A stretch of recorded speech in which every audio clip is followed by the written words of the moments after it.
বিশ্বের সবচেয়ে বড় ম্যানগ্রোভ বন সুন্দরবনের প্রবেশদ্বার হিসেবে খ্যাত রূপসা ও ভৈরব নদী তীরের রূপালী শহর খুলনা থেকে সবাইকে স্বাগত জানাচ্ছি।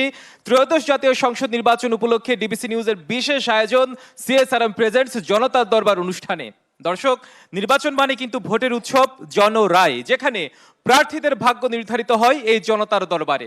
দর্শক, সেই দরবার নিয়ে আজকে এসেছি আমরা আপনাদের সামনে। আগামী 1 ঘন্টা কথা হবে, কথার পিঠে কথা হবে, প্রশ্নের পিঠে প্রশ্ন থাকবে, যুক্তির সাথে তর্ক থাকবে। সামনে থাকবে জনতা, এখানে থাকবে প্রার্থীরা। আমরা হিসেব মেলাবো প্রত্যাশার সাথে প্রাপ্তির। কি হলো, কি হবে, কি কতটুকু পারবেন, আদৌ বা পারবেন কিনা, সেই হিসেব আমরা মিলাবো আগামী 1 ঘন্টা জুড়ে। দর্শক, আজকে এই জনতার দরবারে আমরা সাথে পেয়েছি, আমাদের সাথে উপস্থিত আছেন নজরুল ইসলাম মঞ্জু, সাবেক সভাপতি খুলনা মহানগর বিএনপি ও দল মনোনীত প্রার্থী খুলনা 2, অ্যাডভোকেট জাহাঙ্গীর হোসেন হেলাল, তিনি সেক্রেটারি বাংলাদেশ জামায়াতে ইসলামী খুলনা মহানগর ও দল মনোনীত প্রার্থী খুলনা 2। সাথে আছেন মাওলানা আব্দুল আওয়াল, ইসলামী আন্দোলন বাংলাদেশের কেন্দ্রীয় নায়েবে আমির এবং দল মনোনীত প্রার্থী খুলনা 3। এবং সাথে আছেন অ্যাডভোকেট কুদরতি খুদা, সাধারণ সম্পাদক সুশাসনের জন্য নাগরিক সুজন, খুলনা। আপনারা কেমন আছেন? আপনারা কেমন আছেন? আপনাদের এই উপস্থিতিকে আমরা আসলে নতমস্তকে কুর্নিশ জানাই। নিজ নিজ প্রার্থীদের সমর্থনে যারা আজকে এখানে এসে উপস্থিত হয়েছেন, নিশ্চয়ই আগামী 1 ঘন্টা আমরা আসলে দেখব, জানবো, শুনবো প্রার্থীরা কি বলে, আপনারা কি বলেন, আপনাদের প্রশ্নের সাথে প্রার্থীদের প্রত্যাশার কতটুকু মিল আমরা ঘটাতে পারি নির্বাচনের আগে। অবশ্যই দর্শক, আমরা আলোচনায় ফিরতে চাই। শুরুতে নজরুল ইসলাম মঞ্জু, আপনাকে দিয়ে আমরা শুরু করতে চাই। গত পরশুদিন আসলে আপনাদের দলের স্থায়ী কমিটির সদস্য একজন বলেছেন যে দলের ভূমিধসে বিজয় হবে, আবার কেউ বলছেন যে দল এবার পরিবর্তন চাই। আমরা যদি আপনাকে দিয়ে শুরু করতে চাই, দলের বিজয় হবে, আমরা ধরে নিতে পারি জনরায় যেদিকে যাবে সেদিকেই প্রার্থীদের বিজয় হবে, সেই দলে সরকার গঠন করবে। কেন মনে হচ্ছে, কোন কোন দিক থেকে আপনারা অন্যান্য দল থেকে এগিয়ে? ধন্যবাদ আপনাকে।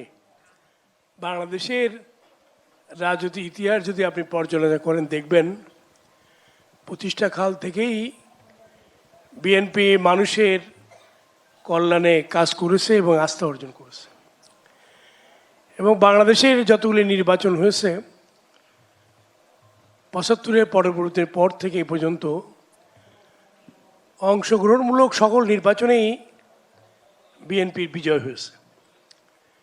খালি তাই না, ভোট ডাকাতির মাধ্যমে যে বিজয়গুলি ছিনিয়ে নেওয়া হয়েছিল সেটিও ছিল বিএনপির বিজয়। এবং মানুষ ভোট দিয়ে বিএনপিকে নির্বাচিত করতে পারে নাই, এই বেদনা মানুষের মনের মধ্যে রয়েছে। বিশেষ করে তরুণ সমাজ 3টি নির্বাচনে ভোট দিতে পারে নাই, তারা এবার ভোট দিবে। এবং আমরা যেখানেই যাচ্ছি,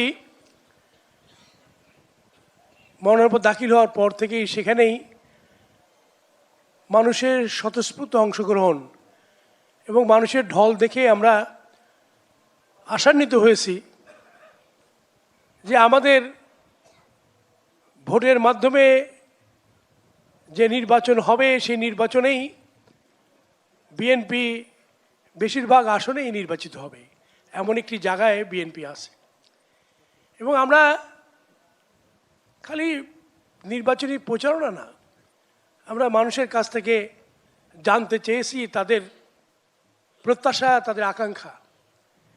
এবং আমাদের নেতা জনাব তারেক রহমান এবার 3টি বিষয়ের পরে গুরুত্ব দিয়ে মনোনয়ন নির্ধারণ করেছেন আমাদের। একটি হচ্ছে জনসম্পৃক্ততা প্রার্থীর, 2 হচ্ছে গণতান্ত্রিক আন্দোলনে তার অবদান, 3 হচ্ছে ক্লিন ইমেজ। এই 3টা পরীক্ষা দিয়েই আমাদের প্রার্থী মনোনয়ন দিয়েছেন এবং আমরা মনোনয়ন পেয়েছি। এবং আমরা জানতে চেয়েছি জনগণের কাছে গত 1 মাস কী ধরনের পরিবর্তন তারা চায়। তারা আমাদের পরিবর্তনের যে ডাটা দিয়েছে সেগুলো আমরা লিপিবদ্ধ করেছি এবং তার উপরে আমরা কাজ করছি এবং জনগণকে আশ্বস্ত করছি আমরা এই যে পরিবর্তন জনগণ চায় সেই পরিবর্তনই বিএনপি করবে। বিএনপির চেয়ারম্যান জনাব তারেক রহমান বাংলাদেশে 17 বছর নির্বাচনের পরে নেমেই উনি বলেছেন আই হ্যাভ এ প্ল্যান। উনি একটা পরিকল্পনা তৈরি করেছেন, যে পরিকল্পনা নিয়ে কাজ শুরু করেছেন এবং সেই পরিকল্পনা অনুযায়ী তিনি যেখানেই যাচ্ছেন বাংলাদেশের সেখানে পরিকল্পনার কথাই বলছেন। উনি কাউকে আঘাত করছেন না, কোনো তির্যক সমালোচনা, কোনো প্রতিপক্ষকে বলছেন না, উনি খালি বলছেন উন্নয়নের কথা, মানুষের ডিমান্ডের কথা, মানুষ যা চায় তার কথা। আর এবার জুলাইয়ের অভ্যুত্থানের পরে যে পরিবর্তন মানুষ চেয়েছে, বিশেষ করে ছাত্র জনতা রক্তের বিনিময়ে যে পথ তৈরি হয়েছে, আল্লাহ যে পথ তৈরি করে দিয়েছেন, এই পথেই বিএনপি হাঁটবে। বিএনপি কখনোই আর ফ্যাসিবাদের যে শিক্ষা, যে পথ, সেই পথ অনুসরণ করবে না, বরঞ্চ ফ্যাসিবাদ বিদায়ের যে শিক্ষা, সেটি রাজনৈতিক দল হিসেবে বিএনপি সেটিকে লালন করবে এবং বিএনপি আগামীর বাংলাদেশের পক্ষে কাজ করবে। এবং সেই ধরনের একটি পরিকল্পনা নিয়েই আমরা কাজ করছি এবং আমরা মানুষের কাছে সেই বক্তব্য দিচ্ছি এবং মানুষ আমাদের সেটিকে বিশ্বাস অর্থাৎ মানুষের কাছে আপনাদের দর্শন নিয়ে পৌঁছানোর চেষ্টা করছেন। ইনশাআল্লাহ। দেখা যাক জনগণ সেটা কতটা রায়ের মাধ্যমে নির্বাচিত করে। আপনাকে ধন্যবাদ। আমরা ফিরতে চাই অ্যাডভোকেট জাহাঙ্গীর হোসেন হেলাল, আপনার কাছে ফিরতে চাই। বলছেন আপনাদের পক্ষ থেকে বারবার বলা হচ্ছে মানুষ এবার পরিবর্তন চাই, আগে একো দেখেছে পরিবর্তন চাই তারা অবশ্যই, এবং ইনসাফের বাংলাদেশ গড়ার জন্য। সেক্ষেত্রে কি কারণে মনে হচ্ছে মানুষ পরিবর্তন চায়? আর আমি যদি একই প্রশ্ন আপনার কাছে রাখি, কোন কোন দিক থেকে আপনারা এগিয়ে আছেন? ধন্যবাদ। আজকের এই জনতার দরবার, যেটা ডিবিসি কর্তৃক 24 নিউজ কর্তৃক আয়োজিত, এই আজকের এই দরবারে, এটা জনতার দরবার বলেই উল্লেখ করছি। সেখানে আপনার এই প্রশ্নের জবাবে যেটা বলছি, অবশ্যই মানুষ একটি পরিবর্তনের দিকে এখন ইচ্ছা পোষণ করছে। কারণ হলো যে একটা সময় রাজনীতির পরিবর্তন ঘটে। এটা আমরা যদি দেখি, একসময় ব্রিটিশ শাসন ছিল, সেখান থেকে যখন 47 সৃষ্টি হয়েছে, তখন 47-এর আগে এবং পরে এটা একটি ব্যাপক পরিবর্তন হয়েছে। আমরা যদি দেখি 71 আসার পরে, 71-এর আগে এবং পরে রাজনৈতিক নানাবিধ অবস্থার পরিবর্তন হয়েছে। 24-এর গণ অভ্যুত্থান, এবং এই 24 শুধুমাত্র গণ অভ্যুত্থান না, এখানে আমাদের দেখতে হবে অভ্যুত্থানটা কিভাবে হয়েছিল। যখন 24-এর গণ অভ্যুত্থানের এই যে জুলাইয়ের 31-এর পরে 32, 33, 34, এ থেকে 36, এবং সেখানে যখন বিপ্লব সফল হলো, এখানে কিন্তু একটা হিসাবের প্রশ্ন, একটি চিন্তার প্রশ্ন। আপনি দেখবেন এখানে একটা গভীরতা আছে যে 32 যারা তৈরি করলো, 32 যারা গুনতে ছিল, কতটা কনফিডেন্স ছিল যে খুব একটা নিকটেই একটি বিপ্লব ঘটবে। এবং সেই বিপ্লবটা ছিল কিন্তু জনগণের, এই পরিবর্তনের বিপ্লবটা ছিল বৈষম্যের বিরুদ্ধে, দুর্নীতির বিরুদ্ধে, সন্ত্রাসের বিরুদ্ধে, চাঁদার বিরুদ্ধে। তো দেখা গেল যে মানুষের এই পরিবর্তনের জায়গাটা যখন চাইলো, এবং সেটা সফল হলো আন্দোলনের মধ্য দিয়ে। এখন জনগণ আমাদেরকে কেন চাচ্ছে, আমরা কেন সফল হব? এই পরিবর্তিত অবস্থার পর এসে দেখা গেল যে ব্যাপক চাঁদাবাজির অবস্থাটা যা ছিল, সেখান থেকে ব্যাপকতর হলো, যেটা অসহনীয় হয়ে দাঁড়ালো। মানুষ কিন্তু এটা অতিষ্ঠ। সন্ত্রাসও আমরা দেখতে পাচ্ছি যে সে সন্ত্রাসের অবস্থা থেকে আমরা এই পরিবেশকে, বা যে অবস্থাটা ছিল সেখান থেকে ফিরে আসতে পারিনি, সেটা এখনও আছে, আমরা সেটা লক্ষ্য করছি।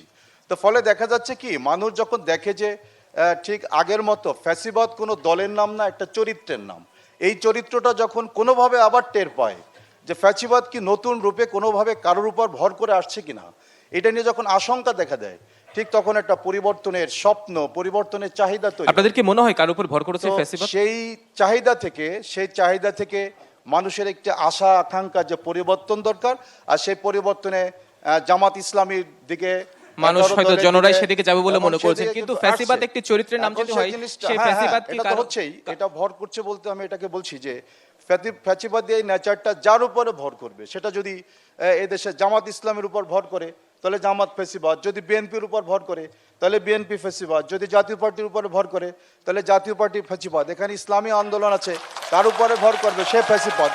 তাহলে ফ্যাসিবাদের আচরণটা জনগণ যেখান থেকে দেখবে, যখন দেখবে হ্যাঁ ফ্যাসিবাদী ঘটনা ঘটে যাচ্ছে, হুমকি আসতেছে, ছায়া খুলে নিয়ে যাওয়ার হুমকি দিচ্ছে, যখন হত্যা ঘটে, যখন পিটিয়ে মানুষ হত্যা হচ্ছে, পাথর, এগুলো তখন দেখে ওগুলো ফ্যাসিবাদ, ওটা যেখানে ভর করবে সেটা তাদের উপর ভর করবে। অত্যন্ত দারুণভাবে আপনার পর্যবেক্ষণ, আমরা সবচেয়ে আপনাকে ধন্যবাদ জানাই এই কারণে যে আপনি নির্মোহভাবে সমালোচনা করতে পেরেছেন।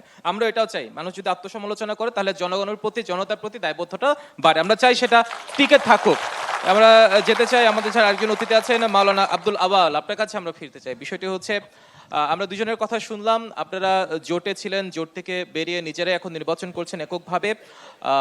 কতটা চ্যালেঞ্জ হয়ে দাঁড়িয়েছে এককভাবে নির্বাচন করা, আর কেন মনে হচ্ছে যে মানুষ আপনাদেরকে কিভাবে গ্রহণ করবে? আপনাদের জনপ্রত্যাশার রাইট আপনারা কিভাবে পাবেন? আলহামদুলিল্লাহ, ধন্যবাদ আপনাকে। সিএসআরএম কর্তৃক আয়োজিত এই জনতার দরবারে উপস্থিত, আমার সামনে উপবিষ্ট খুলনার শান্তিপ্রিয় জনগণ, আমি সর্বপ্রথমে ৭১-এর মুক্তিযুদ্ধে যারা শহীদ হয়েছিলেন তাদের প্রতি সম্মান জানাচ্ছি। ২৪-এর অভ্যুত্থানে যাদের জীবন গেছে তাদেরকে আমরা সম্মান জানাচ্ছি। বিশেষ করে যারা আহত হয়েছেন, চক্ষু হারিয়েছেন, পা হারিয়েছেন এবং অঙ্গ প্রত্যঙ্গ হারিয়ে পঙ্গুত্ব বরণ করেছেন, তাদের প্রতিও আমরা সম্মান জানাচ্ছি। আপনি আমাকে প্রশ্ন করেছেন জোটে ছিলাম, জোটের থেকে বের হয়ে আমাদের সমর্থন বা চ্যালেঞ্জ মনে করছি কিনা। আসলে এখানে তো চ্যালেঞ্জের বিষয় না। আপনারা আমাদের মঞ্জু ভাই বলেছেন, হেলাল ভাই বলেছেন, পরিবর্তনের দরকার। মানুষ দুর্নীতির থেকে বের হয়ে আসতে চায়। আমরা বিগত দিনে দেখেছি যেটা বাংলাদেশ একটি ছোট্ট একটি দেশ, এখানে যারা দেশ পরিচালনা করেছে তারা বারবার দুর্নীতিতে চ্যাম্পিয়ন হয়েছে। বিশ্বের দরবারে তারা দুর্নীতি করে বিদেশে একজন মন্ত্রী ৬০০ বাড়ি করেছে। তো এই যে ভয়াবহ দুর্নীতি, আমরা মনে করি এই দুর্নীতিটাই হইল আমাদের দেশের সবচেয়ে বড় সমস্যা। আমাদের আওয়ামী লীগের প্রেসিডেন্ট আব্দুল হামিদ বলছিলেন যে দুর্নীতি বন্ধ হলে ১ বছরে পদ্মা সেতু আরও ২টা করা যায়। এই দুর্নীতি মূলোৎপাটন করতে পারে একমাত্র ইসলাম। ইনসাফ অনেক দেশে আছে কিন্তু ইসলাম নাই। এবং ইসলামের ইতিহাস হলো, ইসলাম যেখানে প্রতিষ্ঠা হয়েছে জাতি ধর্ম বর্ণ নির্বিশেষে নারী পুরুষ সকলে নাগরিক অধিকার পেয়েছে। এই নাগরিক অধিকার নিশ্চিত করার জন্য একমাত্র পথ হলো ইসলাম। আমরা মানুষের কাছে যাচ্ছি, মানুষ এইটা মনের থেকে বলতেছে যে আমরা তো বিগত দিনে সব দেখেছি, এখন নূতনভাবে আমরা ইসলাম দেখতে চাই। আসলে আমাদের ইসলামী আন্দোলনের আমির তিনি ঘোষণা দিয়েছিলেন যে আমরা নূতন বাংলাদেশ গড়ার জন্য ইসলামের পক্ষে একটা বাক্স দিতে চাই। আসলে ইসলামের পক্ষে বাক্স দেওয়ার এই ঘোষণায় জামাত ইসলামও আমাদের সঙ্গে ঐক্যবদ্ধ হয়েছিলেন এবং সর্বশেষ পর্যন্ত আমরা একত্রে ছিলাম। এবং যে কারণে আমাদের এই এককভাবে আসতে হলো সেটা হলো মূলত ওনারা ঘোষণা দিলেন আমিরে জামাত যে আমরা ক্ষমতায় গেলে ইসলাম অনুযায়ী দেশ পরিচালনা করব না, শরিয়া পরিচালনা করব না, আমরা প্রচলিত আইনে দেশ পরিচালনা করব। তো আমরা তো দেখেছি প্রচলিত আইনে দুর্নীতিবাজ তৈরি হয়, প্রচলিত ব্যবস্থায় দেশে ফ্যাসিস্ট তৈরি হয়। কাজে ফ্যাসিস্ট মুক্ত দুর্নীতি মুক্ত দেশ গড়তে গেলে ইসলামের বিকল্প নাই। আর এখন আমরা এই ইসলামী শাসন, ইসলামী শরিয়া, এটা কোনো কঠিন জিনিস না। ইসলামী শরিয়া হলো সকল মানুষের মুক্তির একমাত্র পথ। মুক্তির একমাত্র পথ ইসলামী শাসন ব্যবস্থা। কাজে আমরা আমাদের দৃষ্টান্ত মুহাম্মদুর রাসূলুল্লাহ সাল্লাল্লাহু আলাইহি ওয়াসাল্লাম একজন সফল রাষ্ট্রনায়ক ছিলেন। সফল রাষ্ট্রনায়ক, তিনি দুর্নীতিমুক্ত, তিনি এমন একটি দেশ তৈরি করেছিলেন যেটাকে আমরা সোনার মদিনা বলি। এবং সেই দেশটা অত্যন্ত বিভিন্নভাবে ফ্যাসিস্ট ছিল। আমরা ইংরেজিতে ফ্যাসিস্ট বলি, সেই সময় জালেম ছিল, আইয়ামে জাহিলিয়াত ছিল। সে আইয়ামে জাহিলিয়াতকে তিনি দূর করে ইসলামের দ্বারা এমন একটি সমাজ তৈরি করেছিলেন যে সমাজটা ছিল সোনার মদিনা হিসাবে ঘোষিত হয়েছে। তো সেই সোনার মদিনার আদলে আমরা সোনার বাংলাদেশ বানাইতে চাই, যেই বাংলাদেশে মারামারি থাকবে না, হানাহানি থাকবে না, প্রতিহিংসা থাকবে না। আলহামদুলিল্লাহ আমাদের খুলনার জনগণের মধ্যে রাজনৈতিক শিষ্টাচার আছে। ইসলামী শাসন কায়েম করে একটা সুন্দর সাম্যের বাংলাদেশ আপনারা করতে চান, এই জন্য মানুষ আপনাদেরকে বেছে নেবে। নিশ্চয়ই আমরা জনরায়ের অপেক্ষায় থাকলাম। আমাদের সাথে আরেকজন অতিথি আছেন, অ্যাডভোকেট কুদরতি খুদা। আপনার কাছে আমরা ফিরতে চাই, সেটা আমরা দেখেছি নির্বাচনে কিন্তু আমরা যখন জনপ্রতিনিধিত্ব করতে চান, প্রার্থী যারা আছেন নানান প্রত্যাশার ফুল জুড়ে নিয়ে, নানান প্রতিশ্রুতি ফুল জুড়ে নিয়ে আমরা প্রার্থীদের দাঁড়ে দাঁড়িয়ে যান, কিন্তু যে অভিজ্ঞতা বলে আসলে প্রত্যাশার সাথে প্রাপ্তির একটা ফারাক, কথার সাথে কাজের একটা ফারাক, এটি কেন, এই সংস্কৃতি কেন? একেবারেই একটা সত্য কথা বলেছেন। কিন্তু আমরা আশাবাদী এবারের নির্বাচন এবং আগামী যারা সরকার গঠন করবেন সেই প্রত্যাশার সাথে তারা ফারাক রাখতে পারবে না বলে আমার বিশ্বাস। কারণ হচ্ছে যে আমাদের 2024-এ যে ছাত্র জনতার আন্দোলন, এই আন্দোলনের কিন্তু প্রত্যাশাই হচ্ছে একটি পরিবর্তনের প্রত্যাশা। 1971 সালে আমরা স্বাধীনতা অর্জন করেছি ঠিক, আমরা পতাকা পেয়েছি, আমরা একটা স্বাধীন ভূখণ্ড পেয়েছি, কিন্তু আমাদের অসম্পূর্ণতাও ছিল। অসম্পূর্ণতা ছিল উপনিবেশিক শাসন ব্যবস্থা, আমলাতান্ত্রিকতা। যে আমলাতান্ত্রিকতার কারণেই আমরা বিগত দিনে দেখেছি এই রাষ্ট্রটি একটি পুলিশি রাষ্ট্রে পরিণত হয়েছে। আমরা বিগত দিনে দেখেছি এই রাষ্ট্রটি আমলাদের রাষ্ট্রে পরিণত হয়েছে।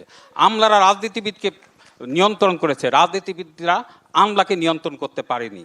এই পরিবর্তনের আন্দোলনই কিন্তু আজকের 2024-এর ফসল।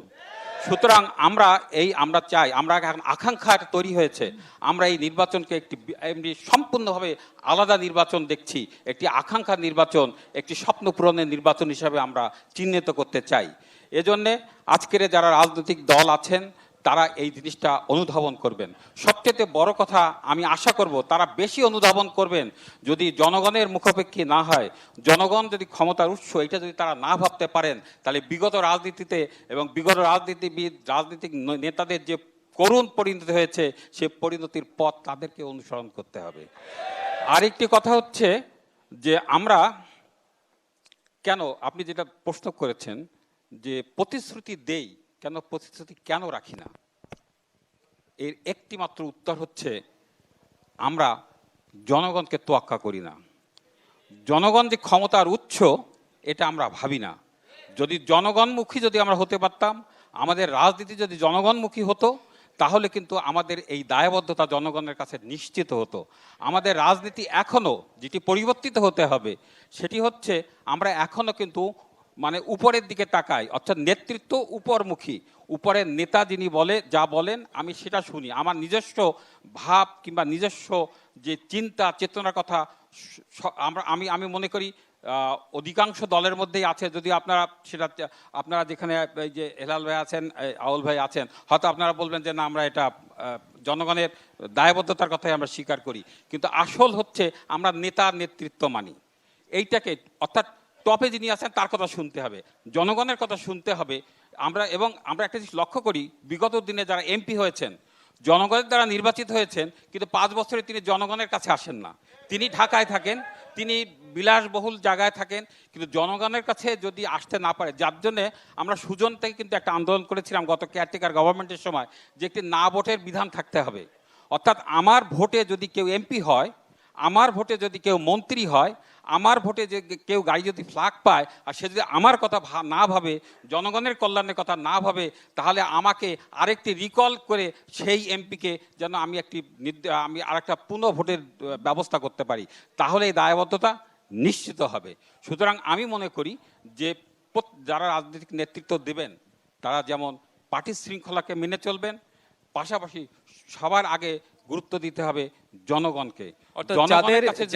যাদের ভোটে তারা নির্বাচিত হবেন তাদের কাছে ফিরে যেতে হবে এবং তাদের কথাই মানে শুনতে হবে এবং তাদের জন্যই যা উন্নয়ন তা করতে হবে, অর্থাৎ কথার কাজের সাথে মিল থাকতে হবে। মোদ্দা কথা হচ্ছে স্পষ্ট হয়েছে, অত্যন্ত দারুণভাবে আপনি আপনার পর্যবেক্ষণ জনতার সামনে তুলে ধরেছেন। আজকে আমরা এখন যাদের কাছে এসেছি, যে জনতার কাছে এসেছি, যাদের ভোটে প্রার্থীরা নির্বাচিত হবেন তাদের প্রশ্ন নিব। এবার আমাদের সহকর্মী আমিরুল ভাই আছেন, তিনি একটু যদি সহযোগিতা করেন, যারা যারা প্রশ্ন করবেন তাদের কাছে তিনি যাবেন। আমরা একটা প্রশ্ন নিতে চাই শুরুতেই। আসসালামু আলাইকুম, আমি খুলনা বিশ্ববিদ্যালয়ের শিক্ষার্থী সাইফ নওয়াজ বলছি, সাবেক সমন্বয়ক বৈষম্যবিরোধী ছাত্র আন্দোলন খুলনা। আমার একজোড়া প্রশ্ন আছে। প্রথমটা হচ্ছে যে আমরা আন্দোলনের মাধ্যমে আওয়ামী লীগের যে ফ্যাসিবাদী যে লোকরা ছিল তাদেরকে তাড়িয়েছি, কিন্তু তাদেরকে সাপোর্ট করে এই যে আওয়ামী লীগের যে সাপোর্টাররা, তারা তো এখন বর্তমানে দেশে আছে। তাদের একটা অংশ হচ্ছে দেখা যাচ্ছে এখনো চাচ্ছে যে সহিংসতার মাধ্যমে তারা ফিরে আসতে, আওয়ামী লীগকে ফিরিয়ে আনতে, এবং একটা অংশ হয়তো চাচ্ছে যে না আমরা অনুতপ্ত, আমরা চাই যে আসলে এই দেশে একটা সুন্দর ব্যবস্থা তৈরি হোক। যারা নির্বাচিত হবেন তারা আসলে তাদের দলের পক্ষ থেকে এই বিষয়ে কি ধরনের সিদ্ধান্ত নেবেন এটা আমি জানতে চাই। এবং আমার দ্বিতীয় প্রশ্ন হচ্ছে জনাব নজরুল ইসলাম মঞ্জু সাহেবের কাছে, যে আমরা দেখেছি বিগত সময়ে তাদের দলের নাম ব্যবহার করে কেউ কেউ পাথর মেরে কাউকে হত্যা করেছে চাঁদা না পেয়ে, কিংবা আমরা এমনও দেখেছি যে প্রতিপক্ষর কথা সহ্য না করতে পেরে তাকে জবাই করার হুমকি দেওয়া হয়েছে। তো তারা যখন ক্ষমতা পাবেন তারা তাদের এই অংশটাকে, এই যারা সন্ত্রাসী আছে তাদেরকে তারা কিভাবে নিয়ন্ত্রণ করবে এটা আমরা জানতে চাই। ধন্যবাদ। আমরা আরেকটি প্রশ্ন নিতে চাই, তারপর আমরা উত্তরে যাব।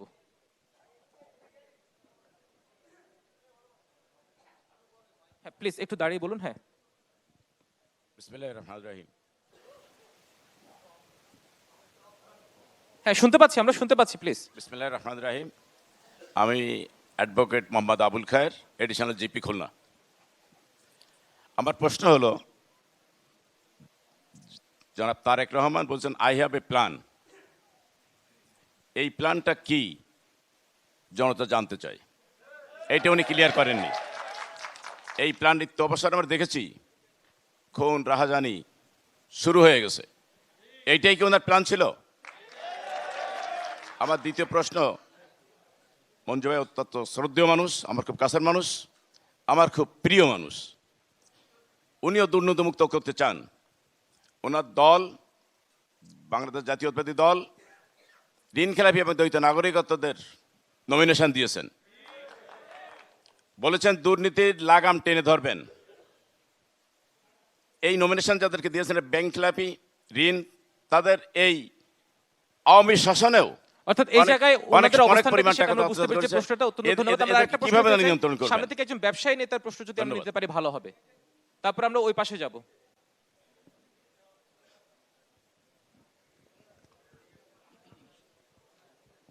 আসসালামু আলাইকুম। আমি Mohammad Tarikul Islam Zahir, senior vice president, Bangladesh frozen food exporter association. আমার প্রশ্ন মূলত তিনজন প্রার্থীর কাছে। একসময় খুলনা শিল্প নগরী হিসেবে পরিচিত ছিল, এখন এটি ভুতুড়ের নগরীতে পরিণত হয়েছে। দেশ পুনর্গঠনে অর্থনীতি হচ্ছে একটা প্রধান নিয়ামক। বিগত ফ্যাসিস্টের সময় আমরা জানি যে অর্থনীতি বিধ্বস্ত করা হয়েছে, ধ্বংস করে দেওয়া হয়েছে। তো এই যে শিল্পনগরী খুলনার পুনর্গঠনে আপনাদের পরিকল্পনা কি, এটা জানালে। অত্যন্ত ধন্যবাদ। আমরা আরেকটা প্রশ্ন নিতে চাই এই পাশ থেকে। এবার এই পাশ থেকে একটা প্রশ্ন নিতে চাই। আমাদের কাছে আমিরুল ভাই, এই পাশ থেকে একটা প্রশ্ন নেবেন প্লিজ। হ্যালো,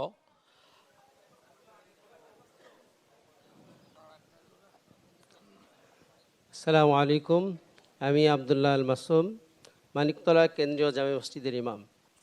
আমার প্রশ্ন এখানে দাঁড়িপাল্লার প্রতিনিধি যে আছেন তার কাছে। এক নম্বর প্রশ্ন হলো এই যে আপনাদের আগা মাথায় একটা ডায়লগ ছিল যে সৎ লোকের শাসন এবং আল্লাহর আইন। তো হুট করে আপনারা কেন আপনাদের এই চিন্তা ভাবনা থেকে সরে এসে গণতন্ত্রকে প্রতিষ্ঠার জন্য উঠে পড়ে লাগলেন? এই জিনিসটা একটু পরিষ্কার করবেন। নিশ্চয়ই, আমরা স্পষ্ট দ্বিতীয় নম্বর প্রশ্ন, আরেকটা প্রশ্ন মঞ্জু ভাইয়ের কাছে। বিগত সরকারে যখন তারা ছিলেন, তা দুর্নীতিতে কয়েকবার চ্যাম্পিয়ন হয়েছেন। তো তাদের মাধ্যমে, যেহেতু তারা পরীক্ষিত, তাদের মাধ্যমে দুর্নীতি কিভাবে মোচন হবে এই জিনিসটা একটু পরিষ্কার করবেন। ধন্যবাদ। আমরা আরেকটা প্রশ্ন নেব। মাঝখান থেকে যদি কোনো নারী সদস্য প্রশ্ন করেন, আমরা সবারই নিয়েছি, একজন মাঝখানে।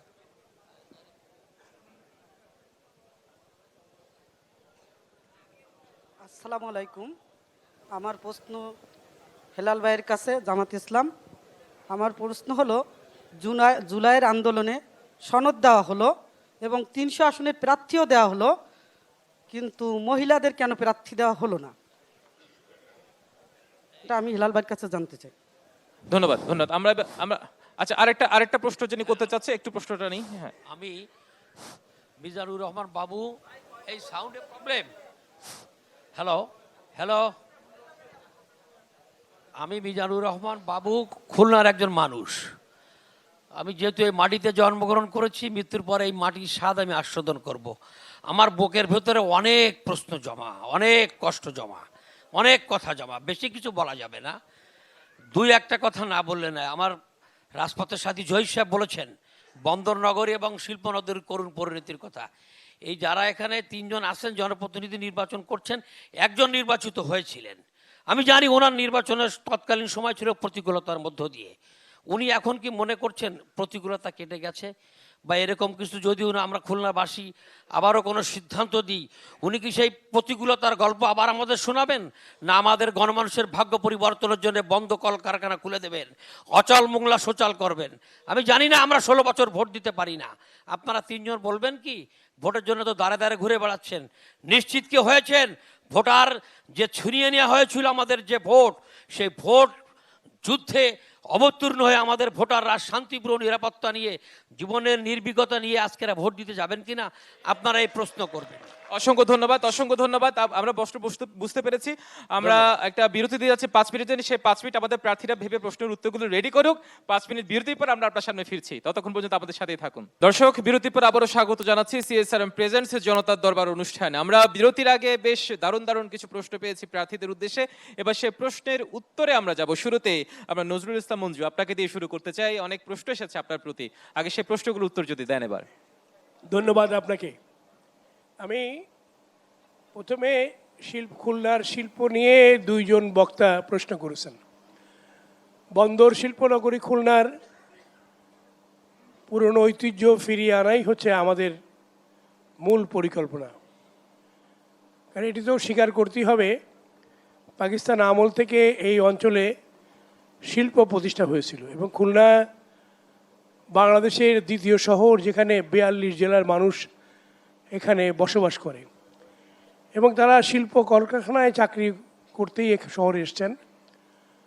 পরবর্তীতে এটি শিল্প শূন্য হয়ে গেছে। এই শিল্প, নতুন শিল্প গড়ার ক্ষেত্রে কিংবা পুরনো শিল্প চালু করার ক্ষেত্রে প্রধান বাধাই হচ্ছে গ্যাসহীন খুলনা। পাইপলাইনের গ্যাসের কথাই সবসময় খুলনাবাসী দাবি করে এসছে এবং বিগত দিনে খুলনা উন্নয়ন সংগ্রাম কমিটির সাথে আমরা সবাই জড়িত, সব রাজনৈতিক দল, পাইপলাইনে গ্যাস এনে খুলনা সমৃদ্ধ করার, শিল্পগুলো চালু করা, নতুন শিল্প স্থাপন করা, এই দাবি নিয়ে আন্দোলন সংগ্রাম করে কোনো কাজ হয়নি। কারণ 18 বছর 17 বছর আওয়ামী দুঃশাসন এবং তার আগে মঈনুদ্দিন ফখরুদ্দিনের সময়কালে এই দুইটা শাসন আমলে এই দাবি নিয়ে আমরা কাজ করেছিলাম। এখন এই বাধা দূর করতে গেলে প্রথম কাজই হবে এখানে ভোলা থেকে পাইপলাইনে গ্যাস আনা এবং সেটি আমাদের পরিকল্পনার মধ্যে আছে। দ্বিতীয়ত হচ্ছে যে এখানে মোংলা ইপিজেড এবং খুলনা ইপিজেড, দুইটি ইপিজেড আছে এখানে। এখানে শিল্প প্রতিষ্ঠা ক্ষেত্রে গ্যাসের পাশাপাশি আর যেটি হচ্ছে সেটি হচ্ছে এখানে পর্যাপ্ত বিদ্যুৎ সরবরাহের ব্যবস্থা করা। আমাদের এখানে একটি নতুন বিদ্যুৎ, আগে দুইটি বিদ্যুৎ কেন্দ্র বন্ধ হয়ে গেছে, নতুন বিদ্যুৎ কেন্দ্র স্থাপন হয়েছে 800 মেগাওয়াটের। সেটি গ্যাসের অভাবে সেটিও গত 1-1.5 বছর 2 বছরে তা চালু হয়নি। এটিকে চালু করতে পারলেও কিছু সমস্যা মিটবে, সেই জায়গায় সেটি পড়ে আছে।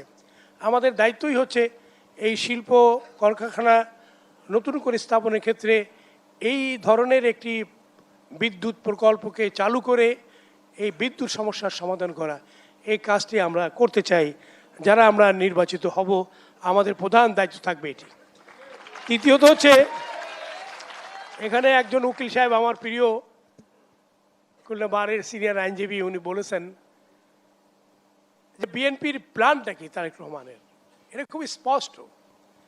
আমাদের প্ল্যানটা প্রত্যেক দিনই নিউজে আসছে।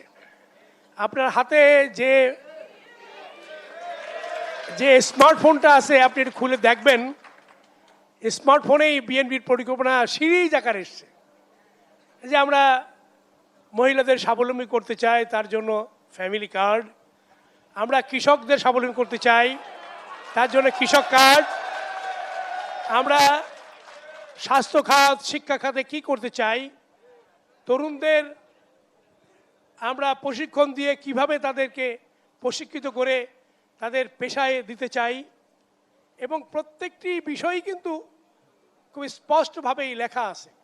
আমরা নারী নির্যাতন বন্ধের জন্য কি করতে চাই, নারী শিশুর নিরাপত্তার জন্য কি করতে চাই, আমরা কিভাবে সমাজ থেকে মাদক মুক্ত সমাজ গড়তে চাই, তারও পরিকল্পনার মধ্যে আছে। এছাড়া মানুষের নিরাপত্তার জন্য আমরা চাঁদাবাজ, সন্ত্রাসী এবং যারা সমাজকে অস্থির করে তাদের বিরুদ্ধে কিভাবে কঠোর ব্যবস্থা নিয়ে সমাজকে নিরাপদ করতে চাই, এই পরিকল্পনা ওর মধ্যে আছে। আমি গুলশাবরে বলবো, যদি স্মার্টফোন না থাকে আমি পাঠিয়ে দিতে পারি ওনাকে দেখার জন্য। নিশ্চয়ই আমরাও চাই যে আমাদের আসলে আপনারা পরিকল্পনা যে দেওয়ার কথা জন্য। বলছেন সে কথা যেন ভবিষ্যতে কাজে পরিণত হয়। অ্যাডভোকেট জাহাঙ্গীর হোসেন হেলাল, আপনার কাছে বেশ কিছু প্রশ্ন ছিল, সেই প্রশ্নের উত্তরগুলো এবার আমরা জানতে চাই। প্রশ্ন তো আমার কাছে অনেক বেশি, কোনটা থেকে শুরু করব? যাই হোক, আগে শিল্প থেকে শুরু করে এটা যে উত্তর দিলে তিনজনের জনগণ কাছে, খুশি হবে। হ্যাঁ, তিনজনের কাছে প্রশ্নটা ছিল। আমাদের সম্মানিত জহির ভাই এই প্রশ্ন করেছিলেন। শিল্প প্রতিষ্ঠানগুলো বন্ধ হয়েছে দুর্নীতির মাধ্যমে, এটা পরিষ্কার। আমাদের খুলনা অঞ্চলে জুট মিলগুলো ভারত খেয়ে ফেলছে। আজকে জুট মিলের টোটাল ব্যবসা যেটা আমাদের ছিল গোল্ডেন ফাইবার, ওটা এখন ভারতের। এটা তারা এখানে নিয়ে গেছে, এর সাথে যারা জড়িত ছিল। আর খুলনা যারা ইতিপূর্বে জনপ্রতিনিধি ছিল, জনগণের ভোটে নির্বাচিত ছিল না বলে, জনগণের কাছে দায়বদ্ধতা ছিল না এগুলোকে রক্ষা করা অথবা পুনরায় চালু করা, এর কোনো বিষয় ছিল না। আমরা আগামীতে নির্বাচিত হলে এই বন্ধ শিল্প কলকারখানাগুলো আমরা পুনরায় চালু করব। এবং এই অঙ্গীকার খুলনাবাসী হিসাবে, খুলনাবাসীর কাছে আমি একা না, মঞ্জু ভাই অঙ্গীকার করছে, নির্বাচন যেই হয় না কেন এই বন্ধ শিল্প কলকারখানা আমাদের চালু করতে হবে। আরেকটা দিয়ে শুরু করি, আমাদের দলের মহিলা প্রার্থী নেই কেন? এটা গুরুত্বপূর্ণ প্রশ্ন করেছেন আমার এক ছোট বোন, আমার এলাকার, আমার ওয়ার্ডের, চাঁদনি। ধন্যবাদ তাকে। মহিলা প্রার্থী এই ক্ষেত্রে আমাদের জাতীয় নির্বাচনে এবার মহিলা প্রার্থী নেই। ইতিপূর্বেও কখনো ছিল না, ভবিষ্যতে হবে না সেটা বলছি না। কারণ হচ্ছে আমাদের উপজেলা পর্যায়ে যেখানে মহিলা ভাইস চেয়ারম্যান 2014 সালে একটা বড় সংখ্যক মহিলা ভাইস চেয়ারম্যান নির্বাচিত হয়েছিল, 100-র উপরে। আমরা সংরক্ষিত কাউন্সিলর নির্বাচনের ক্ষেত্রে ইউনিয়ন পর্যায়ে এবং সিটি পর্যায়ে সেখানে আমাদের নির্বাচিত হওয়ার মতো প্রার্থীরা ছিল, নির্বাচন করেছে, বিজয় হয়েছে, কেউ পরাজিত হয়েছে। ভবিষ্যতে আমরা এবার দেইনি কেন সেটা আগে বলি, আমরা দেওয়ার মতো আমাদের প্রার্থী তৈরি করতে পারি নাই। যদি চাঁদনি জামাত ইসলামীতে যোগ দেয় আর নির্বাচন করার মতো যোগ্য হয়, আগামীতে তাকে প্রার্থী হিসেবে আমরা মনোনীত করব আমাদের, আমি এসে বলে যাচ্ছি। এরপরে যেটা ছিল সেটা হলো, সেটা হলো যে সে আসবে না, সে ধানের শেষে থাকবে, থাকুক। এরপরে সেটা হলো, একটা প্রশ্ন এসছে, আল্লাহর আইন চাই, সৎ লোকের শাসন চাই, সেটা থেকে আমরা কেন গণতন্ত্রকে মানছি? আসলে গণতন্ত্র কোনো মতবাদের নাম নয়, এটা কোনো আদর্শ না। গণতন্ত্র হচ্ছে একটি রাষ্ট্র পরিচালনার প্রক্রিয়া, এবং এই প্রক্রিয়াটা বিভিন্ন ধরনের, বিভিন্ন জায়গায় হয়ে থাকে, এক এক দেশে এক এক ধরনের। তো আমরা সেই গণতান্ত্রিক প্রক্রিয়াটা আমাদের দেশে যেভাবে আছে, এদেশের আমরা নাগরিক, একটি সংবিধান আছে, এটা মেনে আমাদেরকে চলতে হবে। তো কতক্ষণ চলতে হবে? আমাদেরকে যদি এই সংবিধানকে চেঞ্জ করতে হয় তাহলে সংখ্যাগরিষ্ঠতা পেতে হবে, এবং সেটা 201-এর এই জায়গায় সংসদ সদস্য থাকতে হবে, এবং সেইটা পরবর্তীতে আবার গণভোটে দিতে হবে। আজকে সামনে যেমন একটা গণভোট আছে, এই গণভোটে হানা ভোট আসবে, জনগণ যখন সমর্থন করবে তখন হচ্ছে আমরা একটি শরিয়া ভিত্তিক রাষ্ট্রের দিকে, বা আমরা যেটা বলি সেদিকে আমরা যেতে পারবো। রাসূলুল্লাহ সাল্লাল্লাহু আলাইহি সাল্লামের উদাহরণ এখানে যেটা দিতে চান বা যেটা দেবেন, সেক্ষেত্রে রাসূল সাল্লাম যখন মক্কায় ছিলেন তখন এটা করতে পারেননি। মদিনায় গিয়েছিলেন, সামান্য সংখ্যক মুসলমানরা ওখানে গিয়েছিল, অধিকাংশ ছিল ইহুদি খ্রিস্টান। সেখানে যে রাষ্ট্র করেছিলেন ওরা ছিল কল্যাণ রাষ্ট্র, ইনসাফের রাষ্ট্র, মানবিক রাষ্ট্র। এবং সেখানে ধাপে ধাপে যখন কোরআন নাজিল যখন পরিপূর্ণতা আসে, তারপর হচ্ছে একটা পর্যায়ে রাসূল সাল্লাল্লাহু আলাইহি ওয়াসাল্লামের সেই রাষ্ট্র প্রতিষ্ঠিত হয়েছিল, কাঙ্ক্ষিত রাষ্ট্র। তো সেই কারণে প্রত্যেকটি জিনিসের ধাপে ধাপে একটা বিষয় আছে, এবং জনগণের সমর্থনের একটা বিষয় আছে। ফলে আমরা মক্কা এবং মদিনায় যেমন সমর্থনের সংকটের একটা বিষয় ছিল, মক্কায় মদিনা সমর্থন করেছিল, তাহলে জনগণের সমর্থনের একটা বিষয় থাকবে। এই সমর্থনের জন্য আমাদের অপেক্ষা করতে হবে, মোটিভেশন করতে হবে। অর্থাৎ জনসমর্থন নিয়ে হয়তো আপনারা যেতে, আপনার কাছে আমরা আবারও ফেরার চেষ্টা করব। আমাদের আয়োজন হতেছেন মাওলানা আব্দুল আওয়াল, আপনার কাছে যে বিষয়টি এবার জানতে চাই, শুনলেন প্রার্থীদের কথাগুলো, তাদের কথার উত্তরের প্রেক্ষিতে আপনার পর্যবেক্ষণটা একটু জানতে চাই এবার আমরা। ধন্যবাদ। প্রথমে আমি আসলে যে প্রার্থী আমরা যাই না কেন জনগণের কাছে, খুলনায় সবাই কিন্তু পাটকলের কথা বলে। আমি বিশেষ করে ব্যক্তিগতভাবে পাটকলগুলির মধ্যে আমি বিচরণ করেছি এই দুই একের মধ্যে। তো সেখানে যে বিধ্বস্ত পরিবেশ আমি লক্ষ্য করলাম, এবং যে মানুষগুলি ওখানে আসে তারা মানবেতর জীবনযাপন করছে। এই যে চরম অবস্থা, মিল কল কারখানাগুলি বন্ধ হয়, ওখানে 60,000 শ্রমিক বেকার হয়েছে এবং তাদের সাথে সম্পৃক্ত লাখো লাখো মানুষ বেকার হয়েছে। তো আমার প্রশ্ন, এই মিলগুলি বন্ধ হলো কেন? এই দেশ 54 বছর পরিচালনা করছে তিনটা দল, জাতীয় পার্টি, আওয়ামী লীগ এবং বিএনপি। এই তিন দলের পরিচালনাই তো বাংলাদেশ এই 54 বছর পরিচালিত হয়েছে। তাদের দুর্নীতির কারণেই তো এই মিলগুলো বন্ধ হয়ে গেছে।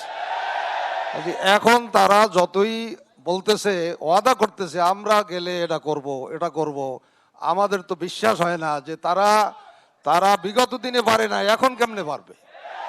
যেহেতু তাদের দলের মধ্যে দুর্নীতিবাজ এবং সন্ত্রাসী ভরা। এই দুর্নীতিবাজ এবং সন্ত্রাসীরা তো কোনোদিন মিল চালু করতে পারবে না। আমাদের বিশ্বাস, দুর্নীতি মুক্ত রাষ্ট্র না হওয়া পর্যন্ত আমাদের দেশের উন্নয়ন কোনো দিক দিয়ে কেউ করতে পারবে না। এবং Tarique Rahman I have a plan যে বলতেছে, এবং ফ্যামিলি কার্ড, আমি মনে করি এটা একটা প্রতারণা, ধোঁকা ছাড়া কিছু না। এই ফ্যামিলি কার্ডের নামে মানুষকে ধোঁকা দেওয়া হচ্ছে, মানুষের ভোট নিয়ে তারা আরেকবার ধোঁকা দেবে। কাজী জনগণ এ ব্যাপারে অত বোকা নয়, জনগণ বোঝে। কাজী আর এই প্রতারণার ফাঁদে জনগণ পড়বে না আমি মনে করি। এই জন্য আমাদের বিশ্বাস, এই বাংলাদেশ সোনার বাংলাদেশ হবে ইনশাল্লাহ, কিন্তু দুর্নীতি মুক্ত করতে হবে। আর দুর্নীতি মুক্ত করার একটাই মাত্র পথ, নিশ্চয়ই, যত যাই হোক, মানে দুর্নীতিমুক্ত বাংলাদেশ গড়ার কোনো বিকল্প নেই। অ্যাডভোকেট কুদরতি খুদা, আপনার কাছে এবার ফিরতে চাই, যে প্রশ্ন রাখতে চাই। আমরা শুনলাম প্রার্থীদের কথা, তার নিরিখে একটি কথা বলতে চাই, আরেকটি বিষয়, সেটা হচ্ছে গণভোট ইস্যুতে একটু আমরা অবতারণা করতে চাই। সেটা হচ্ছে গণভোট ইস্যুতে হ্যাঁ বা না মন্তব্য থাকবে, এটা যার যার ব্যক্তিগত বিষয়। হ্যাঁ ভোট থাকলে কি হবে, না ভোট থাকলে, কিন্তু তার একটা নির্দিষ্ট উত্তরের পক্ষে কি সরকার প্রচারণা চালাতে পারে? ধন্যবাদ আপনাকে। এই প্রশ্নটা আপনি না করলেও আমি এইটাই দিয়ে শুরু করতাম, কেননা আজকের এই জনতার দরবারে আলোচনার মধ্যে সবচেয়ে বেশি উপেক্ষিত এই গণভোট এবং জুলাই সনদ বিষয়টি। আমার এক বোন এটা উল্লেখ করেছে, তাকে ধন্যবাদ জানাই। আজকে আপনারা যদি এই জুলাই আন্দোলনের পরে সারা বাংলাদেশে যদি বিভিন্ন দেওয়ালে যে গ্রাফিতি আঁকা ছিল সেটা যদি দেখেন, প্রত্যেক জায়গায় কিন্তু পরিবর্তনের কথা বলা হয়েছে, সংস্কারের কথা বলা হয়েছে, নির্বাচনের কথা বলা হয়নি যে তাড়াতাড়ি নির্বাচন দেন আমরা ক্ষমতায় যাব। আমরা খুব সৌভাগ্যবান যে আমাদের অতীতের রাজনীতির যে কালচার, তার থেকে বেরিয়ে এসে অনেক তাড়াতাড়ি আমরা কিন্তু প্রত্যাশিত সময়ের মধ্যে নির্বাচন পেয়েছি। এখন প্রশ্ন হচ্ছে, আমার এখনও মনে হয় যে এই গণভোটটি এখনও উপেক্ষিত। এবং আপনি যে কথা বললেন যে এখনও বহু মানুষের সাথে আমরা কথা বলেছি, আমরা সুজনের থেকে প্রচারণা করছি, আমরা বলছি সুফল কোনটা কুফল কোনটা, হা দিলে কি হবে, না দিলে কি হবে, এখনও অধিকাংশ মানুষ কিন্তু জানে না। জিজ্ঞাসা করে, শিক্ষিতরাই জিজ্ঞেস করছে, তাহলে এইটা হাতে দেবো না নাতে দেবো, দিলে কি হবে। কিন্তু এইটা আজকের সবচেয়ে বড় দাবি। আপনারা যারা রাজনৈতিক প্রার্থী আছেন, আমি বিশ্বাস করি যে আপনারা বলছেন, কিন্তু অতটা আন্তরিকভাবে যেভাবে বলা উচিত সেই জায়গাটা কিন্তু আপনারা বলতে পারছেন না। কিন্তু এইটা সবচাইতে আজকের যদি হা ভোট যদি পক্ষে না আসে, যদি না ভোটের পক্ষে যায়, তাহলে আমরা আবার সেই 54 বছরের পিছনে ফিরে যাব। আমাদের যে স্বপ্ন, আজকের যুব সমাজের যে স্বপ্ন, মঞ্জু ভাই একটা ভালো কথা বলেছেন, আগামী নির্বাচন সেটেল হবে কিন্তু এই যুব সমাজের প্রতি। যারা তিনটা ভোট দিতে পারেনি, তারা অধীর আগ্রহে বসে আছে, তারা একটি ভোট দেবে এবং রাষ্ট্রের পরিবর্তন ঘটাবে। নিশ্চয়ই, তাদের মাধ্যমে কিছু প্রশ্ন নিব। এবার আমিরুল ভাই, আমরা সহযোগিতা নিব আপনার। পেছনের সারি থেকে একজন, মাঝখান থেকে একজনের প্রশ্ন নেবেন। হ্যাঁ হ্যাঁ, বলুন।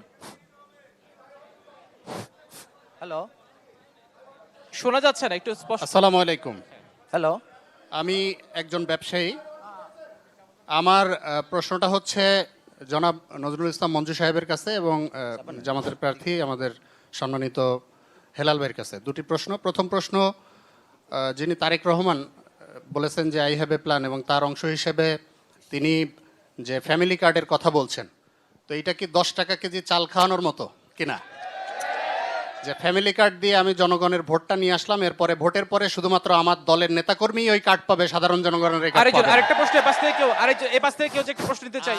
আর, সাথে সাথে একটা আচ্ছা, সম্পূরক সামনে- প্রশ্ন হচ্ছে মঞ্জু ভাইয়ের কাছে যে সবাইকে তো এই পারবো যে না, মিল কাউকে তো কলকারখানা consider চালুর করতে হবে। কথা বলছেন, মিল কলকারখানা চালু হবে, আপনাদের তৃণমূলের রাজনীতিতে যে পরিমাণ দুর্নীতিবাজ, চাঁদাবাজ এবং ছেঁচড়া চাঁদাবাজ যদি বলি যারা রয়েছেন, তারা যদি থাকে, এই মিল কলকারখানা চালু হলে আপনাদের মিল কলকারখানা কি শেষ পর্যন্ত টিকবে না তার নাট এপাশ বল্টু থেকে একটা শুদ্ধ প্রশ্ন নিতে চাই। আমি এপাশ থেকে একটা প্রশ্ন উপরে আমি মোহাম্মদ উপরে।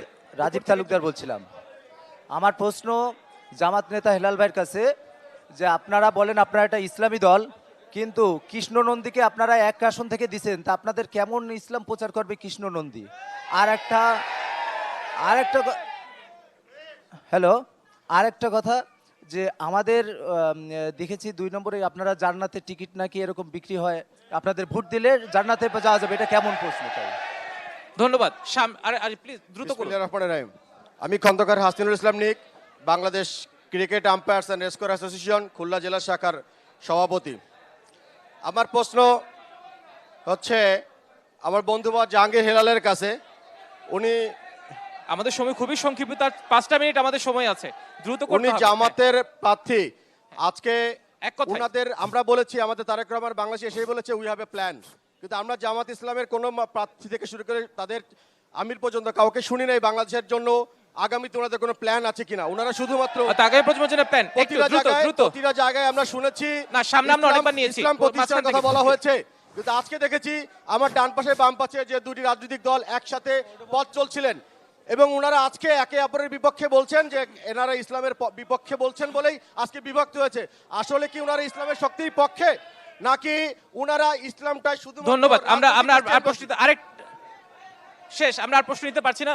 আপনার কাছ থেকে শুরু করতে চাই, উত্তর দ্রুত 1 মিনিট করে পাবেন। আপনি 1 মিনিট, আপনি 1 মিনিট, আর 1 মিনিট 1 মিনিট করে। ধন্যবাদ প্রশ্নকর্তাকে, ধন্যবাদ।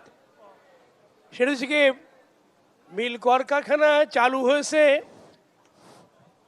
মিল কলকারখানা বন্ধ হয়ে গেছে। এখানে মিল কলকারখানার চালুর আন্দোলনের নেতা অ্যাডভোকেট কুদরতি খুদা আছেন। এ সম্পর্কে অনেক পরীক্ষা নিরীক্ষা করা হয়েছে। কোনো রাজনৈতিক দলের দুর্নীতির কারণে মিল কলকারখানা বন্ধ হয়নি। বন্ধ হয়েছে 3টে কারণে প্রধানত। একটি হচ্ছে যে ম্যানেজমেন্ট দুর্বল ছিল, সেটা হচ্ছে যে একটা মিলে যে শ্রমিক থাকার কথা, আওয়ামী লীগের ক্ষমতা আসার প্রথম স্বাধীনতার পরে প্রত্যেকটি মিলে অতিরিক্ত জনবল দেওয়া হয়েছে। 1, 2 হচ্ছে আন্তর্জাতিক বাজারে এই কারণে মিল কলকারখানার উৎপাদন খরচ বেড়ে গিয়েছিল এবং আন্তর্জাতিক বাজারে একটি পণ্য বিক্রির যে মার্কেট ছিল, শোনেন, আর একটু সময় দিতে পারবো, কারণ আমাদের কাছে ওনাদের কাছে মার্কেট ফিরতে হবে। ছিল যে দাম, আমাদের উৎপাদন খরচ ছিল তার চেয়ে বেশি, যার জন্য আমরা আন্তর্জাতিক বাজার হারাতে এমন পর্যায়ে এসছে যে আমরা আর পাট রপ্তানি করতে পারি নিশ্চয়ই না। পরবর্তীতে আমরা আন্তর্জাতিক বাজারটি ধরে রাখার জন্য নিশ্চয়ই ক্ষমতা গেলে হয়তো সে কাজটি করবেন। আপনার কাছে উত্তরটা জানতে চাই। 1 মিনিট সময়, 1 মিনিট। একজন প্রশ্ন করেছিল আসলে আই হ্যাভ এ প্ল্যান, একটি আপনাদের কোন প্ল্যান আছে কিনা? যে আই হ্যাভ শুনতে পাচ্ছি। আমাদের আই হ্যাভ এ প্ল্যান নেই, উই হ্যাভ এ প্ল্যান আছে। আমরা আগামীতে দুর্নীতির বিরুদ্ধে, যে কোনো জায়গার দুর্নীতির বিরুদ্ধে আমরা যুদ্ধ ঘোষণা করব। দুর্নীতি আমরা নির্মূল করবই, যদি আমাদের সেভাবে সরকার গঠনের সুযোগ হয় ইনশাআল্লাহ। নিশ্চয়ই। আর 1 মিনিট আপনার জন্য বরাদ্দ। আমাদের মঞ্জু ভাই বলেছেন যে ম্যানেজমেন্টের দুর্বলতার কারণে এই মিল কলকারখানা বন্ধ হয়েছে। আমি বলবো ম্যানেজমেন্ট পরিচালনা করে যে ম্যানেজমেন্ট, সেটাই তো সরকার। ইচ্ছা করলে সরকার এখানে লোক বেশি হয়েছে, লোক এখান থেকে সরাইয়ে অন্য মিলে তারা দিতে পারতো এবং ম্যানেজমেন্টকে স্বচ্ছ করতে পারতো। সে ক্ষমতা তো সরকারের, এটা পরিচালনা সরকার করবে। আর সরকার তো এই 3টা রাজনৈতিক দলের সরকার ছিল। এই সরকারগুলি পরিচালনা করছে দলগুলি, তারা দুর্নীতিগ্রস্ত হওয়ার কারণেই মিলগুলা তারা ইচ্ছাকৃত বন্ধ করেছে। আমি পাশাপাশি বলতে চাই যে আকিজ জুট মিল কিন্তু সুন্দরভাবে চলতেছে, অন্যান্য বেসরকারি প্রাইভেট জুট মিলগুলি চলতেছে, সরকারি জুট মিলগুলি কেন চলে না? আচ্ছা, সেগুলো এর আপনারা হয়তো কারণ আসলে হলো প্রমাণিত একমাত্র করবেন। এবার দুর্নীতি। আমরা অনুষ্ঠানের শেষ পর্যায়ে আছি দর্শক, আমরা 100 দিনের পরিকল্পনা একটু জানতে চাই, আপনাকে দিয়ে শুরু।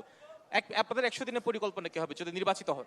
আমাদের পরিকল্পনা 100 দিনের নয়, আমরা শুরু থেকেই আমাদের পরিকল্পনা প্রথম এই মিল কারখানা চালু করতে হবে এবং চালু করার জন্য এখানে দুর্নীতি মুক্ত প্রশাসন নিয়োগ দিতে হবে। অসংখ্য ধন্যবাদ। আপনার কাছে ফিরতে চাই, 100 দিনের পরিকল্পনা কি হবে? ধন্যবাদ। সরকার গঠন করলে প্রথম 100 দিনের তো প্রথম অভিযানই শুরু হবে দুর্নীতির বিরুদ্ধে।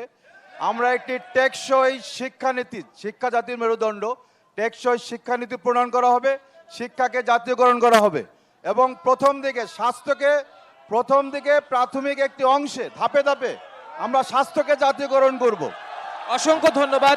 আপনাদের 100 দিনের পরিকল্পনা কি হবে আমরা একটু জানতে চাই।